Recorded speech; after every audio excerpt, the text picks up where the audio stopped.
ఇక ఏం చెప్పాలన్నా నీకు నా బాధ.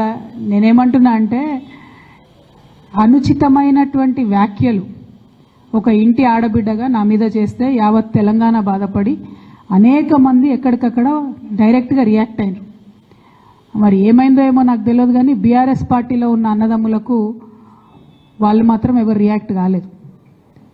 ఎందుకు కాలేదు అన్నటువంటి విషయం ఒకటి ఆలోచించాలి. రెండు, మీ అందరికీ తెలుసు నేను ఎప్పుడు కూడా నిర్దిష్టమైన సమాచారం లేకుండా మాట్లాడను. ఇవాళ నేను చాలా నిర్దిష్టమైన సమాచారంతో చెప్తున్నా. ఆ వ్యాఖ్యల వెనుక ఒక బీఆర్ఎస్ పెద్ద నాయకుడి హస్తం ఉన్నది. అందుకనే బీఆర్ఎస్ పార్టీ నాయకులు ఎవరు కూడా రియాక్ట్ కాలేదని చెప్పి నేను బలంగా నమ్ముతా ఉన్నాను. ఆ కుట్రలు చేసిన పెద్ద నాయకులు ఏమనుకుంటున్నారంటే నా దగ్గర ఎవరో 10 మందిని పెట్టి నా దగ్గర జరిగే అంశాల సమాచారం ఎప్పటికప్పుడు తీసుకుంటున్నామని చావు తెలివితేటలు ప్రదర్శిస్తున్నారు. కానీ ఆ బాగా పెద్దగా ఉన్న నాయకుడికి అర్థం కావాల్సింది ఏంటంటే అక్కడేం జరుగుతుందో కూడా నాకు సమాచారం వస్తూనే ఉంటుంది.